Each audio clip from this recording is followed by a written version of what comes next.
உலகெங்கும்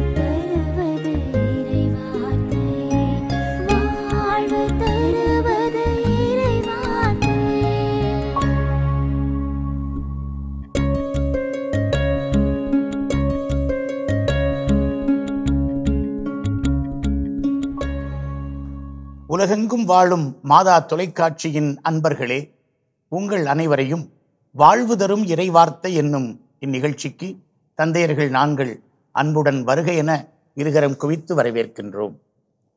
அன்புமிக்கவர்களே, இன்று ஆண்டின் பொதுக்காலம் 15ஆம் ஞாயிறு. சமயம் அல்லது பக்தி என்றால் விழாக்கள், கொண்டாட்டங்கள், பாடல்கள், ஆடல்கள், ஆராதனைகள், நற்செய்திகள், சப்பரங்கள், மேளங்கள், தாளங்கள், கொடிகள் என்று நாம் எப்பொழுதுமே சடங்குகள் இவற்றிற்கு ஒரு முக்கியத்துவத்தை கொடுத்து விடுகிறோம். ஆனால் சமயம் என்பது என்ன? மதம் என்பது என்ன? அது வெறுமனே கடவுளை மட்டும் ஆராதிப்பதா? இந்த கேள்விக்குத்தான் இன்றைய வாசகங்கள் பதிலை சொல்லித் தருகின்றன. நம் அனைவருக்கும் மிகவும் பரிச்சயமான நல்ல சமாரியர் உவமையை இன்றைக்கு ஆண்டவர் எடுத்துச் சொல்லுகிறார். இயேசு ஒரு நல்ல கதை சொல்லி, அவர் கதை சொல்லுகிற பொழுது அதில் உள்ள கதாமாந்தர்கள் நமக்கு நல்ல படிப்பினையாய் அமைகிறார்கள். இந்த கதை உருவான பின்னணி இன்றைக்கு நமக்கு சொல்லப்படுகிறது இல்லையா தந்தை அவர்களே? இந்த நல்ல சமாரியர் உவமை லூக்காவுக்கே உரியது. லூக்கா மட்டுமே சொல்லுகிறார். லூக்காவுடைய ஒட்டுமொத்த அவருடைய சிந்தனை பாணியிலே இது மிக பொருத்தமாக இருப்பதையும் நாம் பார்க்கின்றோம். நல்ல சமாரியன் உவமை. அதே போல லூக்கா எப்பொழுது இந்த நிகழ்வை கொண்டு வருகிறார் என்றும் நமக்கு முக்கியமானது. கடந்த வாரங்களில் நாம் பார்ப்பது போல எருசலேமை நோக்கி போய் கொண்டிருக்கிற இயேசுடைய வாழ்க்கையிலே இது குறுக்கிடுகிறது. இந்த நிகழ்வு குறுக்கிடுவதாக அவர் பதிவு செய்கிறார். நல்ல என்பது லூக்காவுக்கே உரித்தான ஒரு பாணி. நல்ல சமாரியனாக இருக்கட்டும், நல்ல கள்வனாக இருக்கட்டும், அதாவது யாரையெல்லாம் அவர்கள் வேண்டாதவர்கள், அவர்களை தொட்டால் தீட்டு என்று கருதினார்களோ அவர்களை எல்லாம் நல்லவர்களாக சித்தரிப்பதுதான் லூக்காவினுடைய பாணி. ஆண்டவரும் அதைத்தான் பார்க்கிறார். அதாவது இந்த நல்ல சமாரியன் உவமை என்பது 2 முனைகளை கொண்டது. ஒன்று, தேவையில் இருப்பவர்களுக்கு இரக்கம். 2வது, யூதர் அல்லாதவருக்கு நிலை வாழ்வு. இது 2ஐயும் மையப்படுத்தி சொன்ன அருமையான ஒரு கதை. நம்மளுடைய மதம் என்பது ஒரு மனிதத்தின் அடிப்படையில் கட்டமைக்கப்பட்டது என்பதற்கு இந்த உவமை மிகச்சிறந்த உதாரணமாக இருக்கும். ஏற்கனவே அதனுடைய முன்னால் பார்க்கக்கூடிய அந்த பகுதிகளிலே பார்க்கிறோம். ஆண்டவர் இந்த எரிகோ நோக்கி செல்லுகின்ற அந்த வழியிலே அவர்கள் சமாரியர்கள் அவர்களை ஏற்றுக்கொள்ளாமல் இருக்கிறார்கள். அப்போ சீடர்கள் சொல்ல, ஆண்டவரை நெருப்பு மழை பெய்து அவர்களை கொன்று விடலாமா அப்படின்னு சொன்னபோது ஆண்டவர் இல்லை அப்படின்னு சொல்லிட்டு அவர்கள் மேல் இரக்கம் காட்டுவதைத்தான் அற்புதமாக சொல்லுகிறார். இதில் இயேசு அவரை கேள்வி கேட்க வைத்து அவரிடமே பதிலை வாங்குகிற ஒரு அருமையான தன்மை இங்கே பார்க்க முடிகிறது. கேள்வி கேட்க வைப்பார். அந்த கேள்வியும் நானே பதிலும் நானே என்று சொல்கிற மாதிரி, நீ ஏன் கேள்வி கேளு, உங்ககிட்டேருந்து நான் பதில் வாங்குவேன் அப்படின்னு சொல்லிட்டு இயேசு அவரை போட்டு வாங்குற மாதிரி. ஏன்னா அவரை சிந்திக்க வைத்து இந்த சட்டத்திலிருந்து நீ தேடி எனக்கு சொல், உன்னுடைய சட்டம் எதை முன்வைக்கிறது என்பதை இயேசு வலியுறுத்தி சொல்வதை இந்த நல்ல சமாரியன் உவமைக்கு பின்புலமாக நாம் பார்க்கின்றோம். இந்த சட்டம் மிக முக்கியமான ஒன்று. யூதர்கள் தங்களுடைய கைகளிலோ அல்லது நெற்றியிலோ பட்டையாக எழுதி இந்த வசனத்தை அவர்கள் வைத்திருப்பார்கள். ஏனென்றால் பழைய ஏற்பாட்டு சட்டங்களிலெல்லாம் இதுதான் முதன்மையானது, முக்கியமானது. இதை எப்பொழுதும் நினைவில் கொள்ள வேண்டும், மறந்துவிடவே கூடாது. வீட்டு நிலைகளிலும் கூட இதை எழுதி வைத்திருப்பார்கள். உன் முழு இதயத்தோடும், உன் முழு உள்ளத்தோடும், முழு ஆற்றலோடும், முழு மனத்தோடும் உன் கடவுளாகிய ஆண்டவரிடம் அன்பு கூர்வாயாக. இணைச்சட்டம் 6ஆம் அதிகாரம் 5ஆம் வசனம் இல்லையா தந்தை அவர்களே? அந்த சட்டத்தின் அடிப்படையில் அந்த கேள்வி கேட்டவுடனே, ஆனால் ஆண்டவரே அவனை கேள்வி கேட்கிறார். கேள்வி கேட்டோன்னா பதில சிறப்பானது. 2 சட்டங்களையும் உள்ளடக்கிய சட்டத்தை சொல்லுகிறார். அந்த சட்டத்தை சொன்ன உடனே ஆண்டவர் பாராட்டார். நம்ம கிளாஸில் நடக்கிற மாதிரி தான். பதில் சொன்ன உடனே பிள்ளைங்க அப்படியே பதில் சொன்ன உடனே டீச்சர் பாராட்ட உடனே அப்படியே பிள்ளைங்களுக்கு ரொம்ப சந்தோஷமாயிரும். ஆனால் திருப்பி இன்னொரு கேள்வி. ஏன்னா இன்னும் திருப்பி ஆண்டவர்கிட்ட ஏதாவது பாராட்ட பெற முடியுமா? அதனால தான் சொல்லுகின்ற வார்த்தை, தம்மை நேர்மையாளர் என காட்ட விரும்பி. ஆனால் இந்த கேள்வியில் அவரே மாட்டிக்குவார்னு அவருக்கு தெரியல.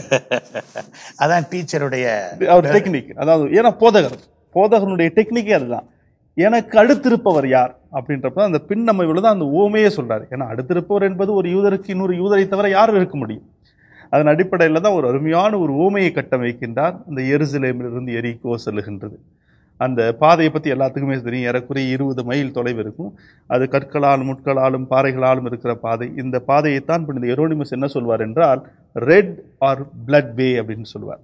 ஏன்னா அங்கே திருடர்கள் வருவதற்கும் எல்லாத்திற்கும் ஏதுவான ஒரு இடமாக இருக்கும். யாரும் இந்த இடத்துல தனியாக போக மாட்டாங்க. அதனால தான் இது ரத்தத்தின் பாதை அல்லது சிவப்பின் பாதை என்று சொல்லுவார்கள்.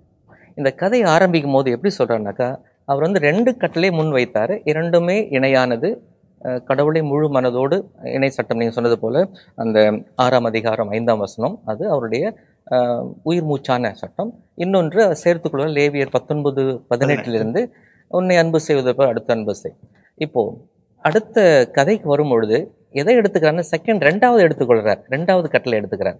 முதல் கட்டளை அவனா கேட்டிருக்கணும், எரிகோவிலிருந்து எருசலேமுக்கு, அதாவது கோவிலை நோக்கி ஆண்டவரை நோக்கி போகும்பொழுது கதை நடந்திருந்தா வித்தியாசமா இருக்கணும். ஏசு என்ன வேணும்னு என்ன சொல்றாரு, முதல் கட்டளை பற்றி பிரச்சனை இல்லைப்பா, நீ கடவுளை அன்பு செய்கிறாய், அன்பு செய்வாய். ஆனால் அன்பு செய்து விட்டு நீ எருசலேமிலிருந்து எரிகோவுக்கு நீ திரும்பும் பொழுது, அழகு அழகு, அதுதான் நான் யோசிக்கிறேன். அதை ரொம்ப அழகா பாக்குறேன். இந்த பஞ்சுன்னு சொல்றேன்ல, இந்த ஊமையுடைய பஞ்சு அதுதான். அந்த எருசலேமுக்கு போகும்பொழுதால எருசலேமுக்கு கடவுளை கும்பிட்டுட்டு வழிபட்டுட்டு நீ சொன்ன மாதிரி மேலதாளம் கொடி வெடி எல்லாம் முடிச்சுட்டு நீ திரும்பும்போது நீ என்ன செய்யணும், சென்று வாருங்கள், திருப்பலி நிறைவேறியது, சென்று வாழ்வோம் என்று சென்று வாருங்கள் என்று சொல்லும். எதுக்கு நீ போயிட்டு இங்க கொண்டாடியதை நீ எருசலேமில் கொண்டாடிட்டு நீ எரிக்கோக போற, அங்க போய் வழியில் என்ன நடக்க போகுது? அப்போ இந்த வழிபாட்டுக்கு அர்த்தம் கொடுப்பதாகும், திருச்சட்டத்திற்கு விளக்கம் கொடுப்பதாகும், எருசலேம் வழிபாட்டுக்கு அர்த்தம் கொடுப்பதாகவும் இந்த அன்பு ஓமை, அன்பு கட்டளை ஓமை கதை நாம் புரிந்து கொள்ள முடிகிறது. அவனுக்கு அந்த கட்டளைகள் தெரிந்திருக்குது. கடவுளை அன்பு செய்ய வேண்டும், பிறரை அன்பு செய்ய வேண்டும்.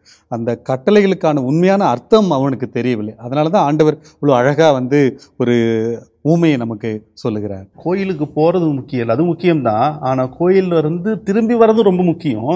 அந்த வாழ்க்கையை நீ வாழ்வாக்க வேண்டும், வார்த்தைகளை வாழ்வாக்க வேண்டும், அது ரொம்ப ரொம்ப முக்கியம். ஆனால் இன்றைக்கி போகும்பொழுது பல நேரம் இந்த ஊமை நல்ல சமாரியரை பற்றி நிறைய பேசுவோம், அந்த லேவியர் குருவை பற்றி பேசுவோம். ஆனால் அந்த டிராவலரை நம்ம அதிகமாக டச் பண்ண மாட்டோம். அந்த ஒருவர் யாருன்னே நமக்கு தெரியல. ஒருவேளை யூதராக இருப்பாரா, ஒருவேளை புற இனத்தவராக இருப்பாரா, யாருன்னு நமக்கு அதற்கான பின் குறிப்புகள் எதுவும் அந்த கொடுக்கப்படலை. அதாவது இதை வைத்து கூட ஒரு சின்ன ஒரு ஆன்மீக சிந்தனையாக நம்ம என்ன எடுத்துக்கலாம்னா, ஒருவருக்கு உதவி செய்யும் பொழுது குலம், கோத்திரம், ஜாதி, மதம் எதுவும் பார்க்காதீங்க. அது எதுவும் பார்க்காத. அவனுக்கு உதவி தேவைப்படுது என்றால் அதை செய். அதான் நம்ம தமிழில் வரல, ஈயன இரத்தல் இழிந்தென்று அதனினும் ஈயேன் என்றால் அதனும் இழிந்தென்று. ஒருத்தன் கேட்குறான் அப்படின்னா அது ஒரு ரொம்ப இழிவான செயல். ஆனால் வச்சுக்கிட்டே நான் இல்லைன்னு சொல்கிறேன்னா அதை விட இழிவான செயல். அதனால இந்த முதல் வார்த்தை, இந்த ஒருவர் என்ற வார்த்தையை அருமையான ஆன்மீக சிந்தனை. ஒருத்தருக்கு உதவி செய்யும் பொழுது யாரையும் பார்க்காத. அவர் உனக்கு பிடிச்சவரா பிடிக்காதவரா, நல்லவரா கெட்டவரா, ஓன் ஜாதியா வேற ஜாதியா, ஓ மதமா வேற மதமா, எதையும் பார்க்காமல் உதவி செய்கின்ற மனப்பக்குவத்தை வளர்த்துக்கொள்ள வேண்டும் என்பதை ஆண்டவர் இயேசு அந்த முதல்லையே வச்சிருப்பதாக நான் உணர்கிறேன். பொதுவாகவே அந்த யூதர்களுக்கு தனக்கு அடுத்திருப்பவன் யார் அப்படின்னா ஒரு யூதன் தான். மற்றும் யாருமே தனக்கு அடுத்திருப்பவன் இல்லை, அவன் தான் என்னுடைய சகோதரன், அவன் தான் என்னுடைய குடும்பம், அவன் தான் எனக்கு எல்லாம் அப்படின்ற ஒரு மனநிலை அவங்களுக்கு இருந்திருக்கு. எனவே இதை உடைக்கக்கூடியதாக இன்றைக்கு இந்த இருக்கக்கூடிய இந்த அற்புதமான ஒரு ஊமை இருக்கிறது. 9ஆம் அதிகாரத்தில் படித்தோம், இயேசு எருசலேம் நோக்கி செல்லும் பொழுது சமாரியர்கள் யூதர்களை தங்களுடைய நகர் வழியாக செல்வதற்கே அனுமதிக்கவில்லை. ஆனால் இப்பொழுது சமாரியர் ஒருவர் யூதருடைய பகுதியிலே இருக்கின்றார். அப்போ இந்த ஊமை எல்லாவற்றையுமே தலைகீழாக்குவதை பார்க்கின்றோம். நீ அங்கே போகக்கூடாது, நான் அங்கே வரக்கூடாது, உன்னுடைய எல்லை என்னுடைய எல்லை, இதையெல்லாம் உடைத்து தகர்த்து எறிந்து எல்லோரையுமே இந்த இறையாட்சிக்கு உட்படுத்துவதை, நாம் எல்லோருக்கும் தகுந்த இடமும் பங்கேற்பும் பங்களிப்பும் தரப்படுவதை நாம் இங்கே பார்க்கின்றோம் இந்த ஊமையிலே. நற்செய்தி நூல்களிலே 3 இடங்களில் சமாரியர்கள் முதன்மையானவர்களாக காட்டப்படுகிறார்கள். நம் அனைவருக்கும் நன்றாக தெரியும். யோவான் நற்செய்தி 4ஆம் அதிகாரம், சமாரிய பெண், ஆண்டவரோடு கிணற்றருகிலே உரையாடல் நிகழ்த்திய சமாரிய பெண், அவர் இயேசுவை மெசியா என்று கண்டுகொள்கிறார். பிறகு ஊருக்கு அவருடைய தூண்டுதலால் மக்கள் அழைத்துச் செல்கிறார்கள். 2 நாட்கள் இயேசு அங்கே தங்குகிறார். அவர்கள் இயேசுவை உலகின் மீட்பர் என்று அடையாளம் காட்டுகிறார்கள். அந்த பெண் ஒரு நல்ல சமாரிய பெண்ணாக காட்டப்படுகிறார். அதை போல லூக்கா நற்செய்தி 17ஆம் அதிகாரத்தில் 10 தொழுநோயாளிகள் ஓமை வரும். அதிலே இந்த 10வது தொழுநோயாளியாகிய இவர்தான் போய் நன்றி சொல்லுவார். யார் அவர்? அந்நியர், அவர் சமாரியர் என்கிற குறிப்பினை நாம் அங்கே பார்க்கிறோம். இங்கேயும் இந்த சமாரியர் பாராட்டப்படுவதனை நாம் பார்க்கிறோம். இயேசுவினுடைய கண்ணோட்டத்தில் இந்த சமாரியர்கள் பாராட்டப்படுகிறார்கள் இல்லையா? அதற்கு முன்னாடி இன்னும் நமக்கு 2 கேரக்டர் இருக்குது. அந்த தற்செயலாக குரு அந்த வழியே வந்தார். அதன் பிறகு லேவியர் வருகிறார். ஆனால் அவங்கள சொல்லும் பொழுது லூக்கா நற்செய்தியாளர் 2 பேருக்கு ஒரே வார்த்தையை தான் வைப்பார். அவர் அவரை கண்டதும் மறுபக்கமாக விலகி சென்றார். அந்த வார்த்தை நான் யோசிச்சு பார்த்தேன். அடிபட்டிருக்குன்னு தெரியுது. எதற்காக அந்த குருவானவரும் சரி லேவியரும் சரி பார்த்தும் பார்க்காம போகிறது? இது எல்லாத்துக்குமே பரிச்சயமானது. உதாரணத்துக்கு நம்ம பஸ்ஸில் ட்ராவல் பண்ணிட்டு இருக்கிறப்ப உட்காந்துருக்கோம், நம்ம சீட்டில் யாரோ வயசானவர் வராரு, நல்லா தான் வேடிக்கை பார்த்துட்டு இருப்போம். அந்த நேரத்தில் ஒரு சில என்ன பண்ணுவோன்னா படக்குன்னு கண்ண முடிடுவாங்க தூங்குற மாதிரி. சில நேரங்கள் நம்ம பஸ்ஸில் பேருந்தில் பார்க்குறது இது ஒரு சின்ன உதாரணம் தான். அதாவது பார்த்தும் பார்க்காம போகிறது எவ்வளோ பெரிய வேதனை என்பது அவர்களுக்கு தெரியல. ஒருவேளை குரு ஒருவேளை ஏன் பார்த்தும் பார்க்காம போனார்? ஒருவேளை இறந்தவனை தொட்டால் தீட்டு என்று கருதினார்களோ தெரியவில்லை.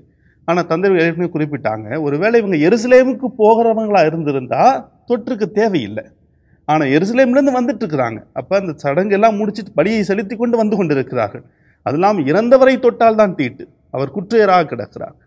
அடுத்தது இன்னொரு கேட்டகரி அப்படின்னா, இன்னொரு வகையான மக்கள் இந்த குரு லேவியராக இருக்கட்டும், நமக்கே அவங்க ஒருவேளை திருடர்கள் நீங்கள் சொன்ன மாதிரி அந்த பூந்தில் மறைஞ்சிருந்து நம்மளே தாக்கிட்டானா அப்படின்ற ஒரு பயம் இருந்திருக்கிறார்.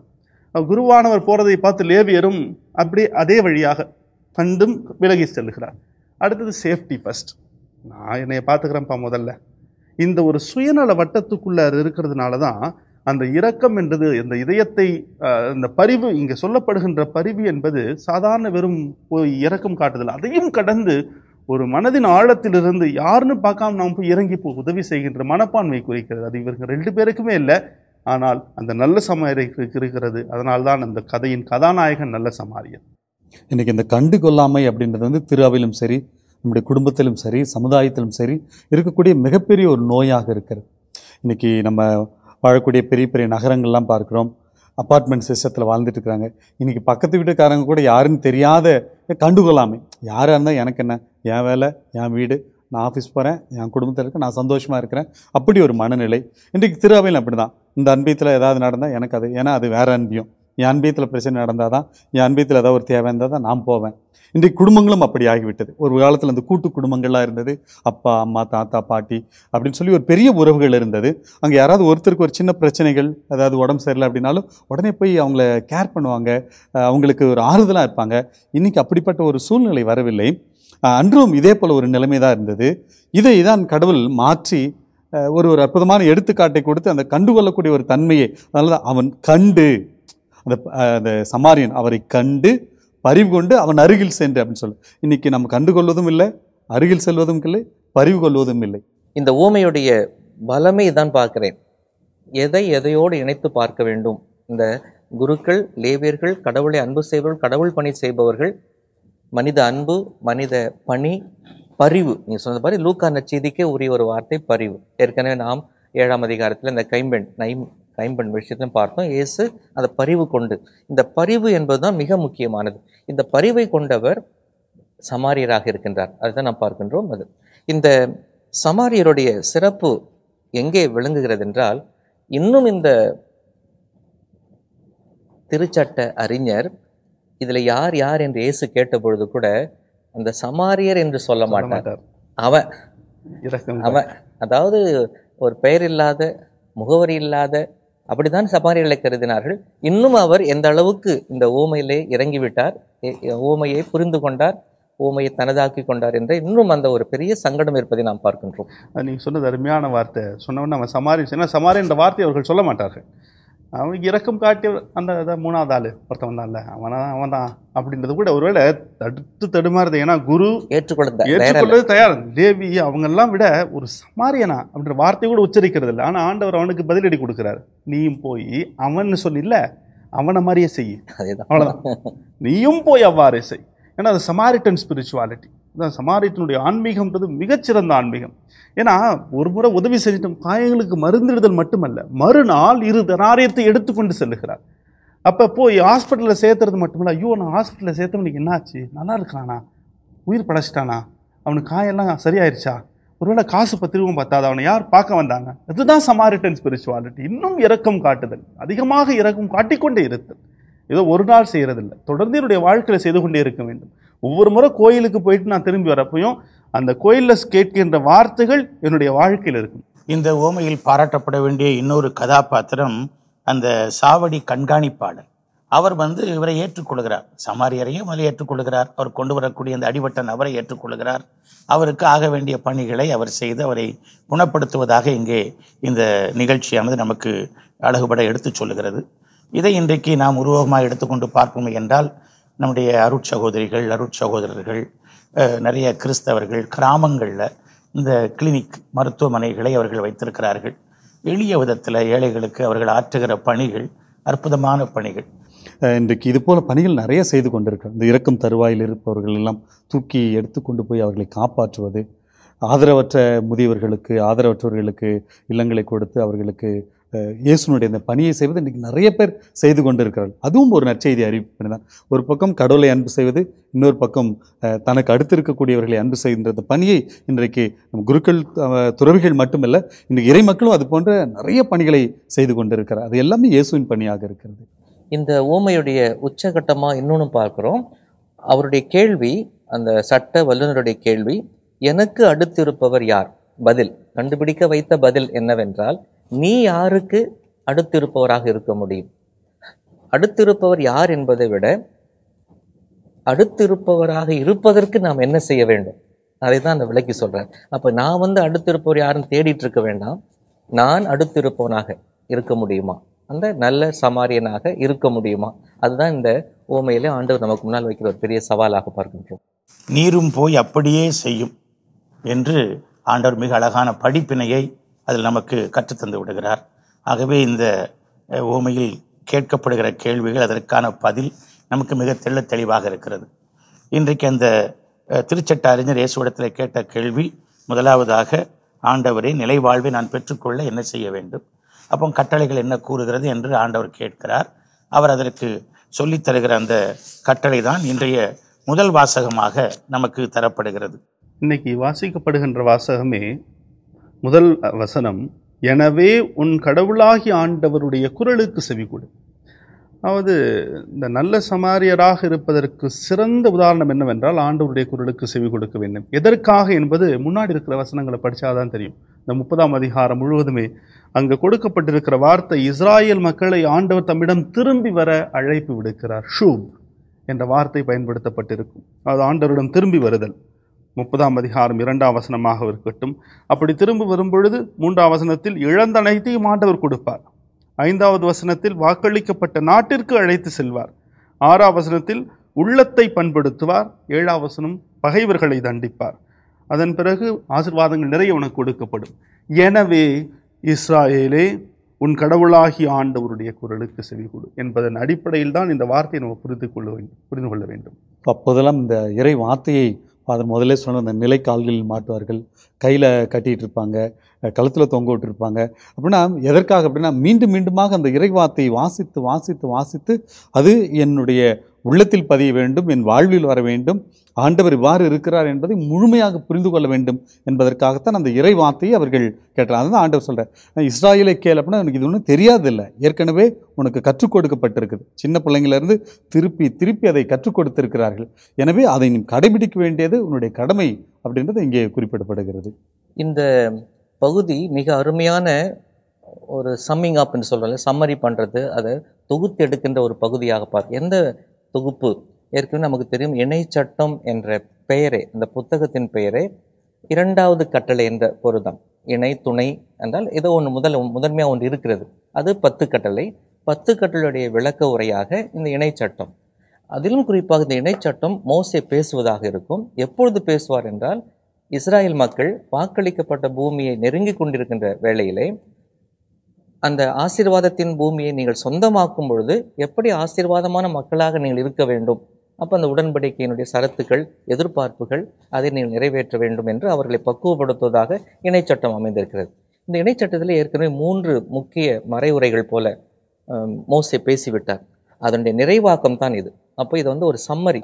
3 மறைவுரைகளிலே அவர் சொன்னது, எப்படி வாழ்க்கை அமைய வேண்டும், இந்த வாக்களிக்கப்பட்ட பூமியிலே நீங்கள் நுழையும் பொழுது எப்படி நீங்கள் சொன்னது பாரு உடன்படிக்கையின் மக்களாக வாழ வேண்டும் என்ற விளக்கம் கொடுக்கின்றார். அதனுடைய உச்சகட்டம் சாராம்சமாகத்தான் இந்த வரிகளை நமக்கு இன்றைய வழிபாட்டில் நமக்கு எடுத்து கொடுத்திருக்கிறார்கள். அதை பார்க்கும்பொழுது என்ன சொல்றாங்க அவங்க கேட்டேன்னாக்கா, எல்லா கட்டளையும் ஒன்று சேர்த்து ஒரே வார்த்தையாக பயன்படுத்துகிறார், கட்டளை அப்படின்னு சொல்லிட்டார். அல்லது இன்னொரு மொழிபெயர்ப்பு சொல்வார் வார்த்தை. இப்போ லேக்ரானுக்கு ரொம்ப பிடிச்சமான வார்த்தை அதெல்லாம், அது வார்த்தையாக பார்ப்போம். The word is near you அப்படின்னு சொல்வார். இப்போ இதில் என்ன அழகான பகுதினாக்கா 2 கேள்வி. இந்த வார்த்தை நாங்கள் எங்கே போய் தேடுவோம் அப்படின்னு சொல்லிட்டு அது முதல்ல அது கண்டுபிடிக்கிறது. அது கடலுக்கு அப்பால் இருக்கிறதா, வானத்துக்கு மேல் இருக்கிறதா? இல்லை, இது ஒன்றுக்கு அருகிலே இருக்கு. உன் கடவுள் உன்னோடு இருக்கிற, அவருடைய வார்த்தையும் உன் கூட தான் இருக்குது. ஆனால் இது வந்து தூரமாக வச்சு நீ தேடத்திலே உன்னுடைய எனர்ஜி, உன்னுடைய ஆயுள்கள்லாம் போக வேண்டியதில்லை, உனக்கு கொடுக்கப்பட்டு ஒன்று. 2வது முக்கியமான எப்படி பார்க்குறேன்னாக்கா, இதை நிறைவேற்றுவது எவ்வளோ சிரமமாக இருக்கும் அதை காட்டுற. அவங்க வந்து உணர்ந்தாங்க இது எப்படி நிறைவேற்றுறது, ஒரு மாதிரி ஒரு கற்பனையாக ஏதோ ரொம்ப கஷ்டப்பட்டு கடலில் கடந்து போகிறதெல்லாம் அன்றைக்கு வந்து பெரிய கடல் என்றாலே அவங்களுக்கு சாத்தானுடைய உறைவிடும். இப்போ அதெல்லாம் தாண்டி போய் ஏதோ ஒரு போராட்டம் நடத்தி இந்த கட்டளை கடைபிடிக்க வேண்டும் அப்படின்னு ரொம்ப சிரமமாக நினைக்கக்கூடிய சூழல் தான் அவர் சொல்கிறார். அதெல்லாம் கிடையாது. நீ கண்டுபிடிக்கத்தான் சுலபம், அதை செயல்படுத்துவதும் மிதமிஞ்சின காரியங்கள், முயற்சிகள் தேவையில்லை. நீ அன்றாடம் நீங்கள் ஆண்டவருடைய அந்த கட்டளைகளை வாழ்வாக்குங்கள் என்று அழகாக சொல்லிக் கொடுப்பதை நாம் பார்க்கின்றோம். கடவுளுடைய வார்த்தை என்பதனை வெறுமனே இந்த எழுதப்பட்ட வார்த்தைகளோடு சுருக்கி விடாமல் நாம் பரந்துபட்ட உள்ளத்தோடு இருக்கிற பொழுதுதான் நல்ல சமாரியாராக மாற முடியும். இல்லை என்றால் எழுத்தின்படியான ஒரு சடங்கைத்தான் நாம் செய்து கொண்டிருப்போமே இல்லாமல் கடவுளுடைய குரலை நாம் கேட்க மாட்டோம். அது மிக முக்கியம் என்று நான் நினைக்கின்றேன், இல்லையா? இன்னைக்கு வாசிக்கப்பட்ட அந்த முதல் வாசகத்தில் அருமையான வசனம் 14வது வசனம் ஏற்கனவே குறிப்பிட்டு சொன்னீர்கள். வார்த்தை அருகில் உள்ளது, அப்படியே ஒன்று ஒரு அருகில் உள்ளது, வாயில் உள்ளது, இதயத்தில் உள்ளது. அந்த 3த்தையும் தியானிச்சாலும் அதுதான் நல்ல சமாரியருக்கான ஒரு சிறந்த ஒரு பண்பு. என்னுடைய ஆண்டவருடைய வார்த்தை அருகில் இருக்கிறது என்று நான் நினைத்தேன் என்றால் எனக்கு இதனால் பிறருக்கு உதவி செய்ய முடியும். அதே போல் என்னுடைய வாயில் இருக்கிறது என்றால் அந்த வாயில் இருக்கின்ற வார்த்தையை வாழ்வாக்க முடியும். அந்த வாயில் இருந்தால் மட்டும் பத்தாது, என்னுடைய இதயத்தில் இருந்தால் தான் என்னுடைய வாழ்க்கை நல்ல சமாரியரை போல் இருக்க முடியும். நான் கேட்காமலேயே உதவி செய்கின்ற மனப்பக்குவம் எனக்கு பிறக்கும். யார் எவருன்னு எனக்கு தேவையில்லை, அந்த வார்த்தை என்னுடைய வாழ்க்கையை மாற்றிக்கொண்டிருக்கும், அதனுடைய வாழ்வாக மாறிக்கொண்டிருக்கும். திருமுழுக்கு அருள் அடையாள கொண்டாட்டத்தில் கடைசி அடையாள செயல் நம்முடைய வாயையும் செவிடர் கேட்கவும் ஊமையர் பேசவும் செய்த ஆண்டவர் இயேசு, ஆண்டவருடைய வார்த்தை நீ காதால் கேட்கவும் அதை நாவினால் அறிக்கையிடவும் அவரை செய்துள்ளாராக. அப்போ இந்த வார்த்தையை கொண்டாந்து எங்க வைக்கிறாங்க ஒவ்வொரு திருமுழுக்குலனாக்கா நமக்குள்ள வைக்கிறாங்க. அந்த வாய், செவி, உள்ளம் அதை அறிவிப்பது, வாழ்வாக்குவது ஒரு கிறிஸ்துவனுடைய அழைப்பாகும். அந்த திருமுழுக்கு அருள் அடையாள செயலில் நாம் பார்க்கின்றோம். யார் அந்த சமாரியர்? யார் அந்த சமாரியர்? நமக்கு முடிவில் தெரிகிறது, இயேசுவே அந்த சமாரியர், இல்லையா? இயேசுதான் நல்ல சமாரியராய் அங்கே உருவெடுத்திருக்கிறார். விண்ணகத்திலிருந்து அவர் கீழே இறங்கி வந்து நமக்கு அவர் இப்படி அடிபட்டு கிடக்கிற மனித குலத்தை குணப்படுத்தி அதற்கு மீண்டும் உயிர் பிச்சை தந்து வாழ்வளித்திருக்கிறார் என்று தெரிகிறது.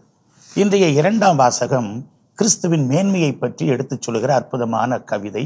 கொலோசியருக்கு எழுதிய திருமுகம் ஒரு உயர்ந்த கிறிஸ்தியலை நமக்கு படம் பிடித்து காட்டுகிறது. கிறிஸ்துவை நல்ல சமாரியராக பார்த்த நாம் இந்த 2ஆம் வாசகத்திலே கிறிஸ்துவின் சிறப்பான மேன்மையை, உயர்வை பார்க்கிறோம். பவுலடியார் சந்தித்த பல்வேறு கிரேக்க கலாச்சாரம் ஊடுருவி இருந்த அந்த நகரங்களிலே கொலோசே நகரம் ஒரு வித்தியாசமான நகரம்.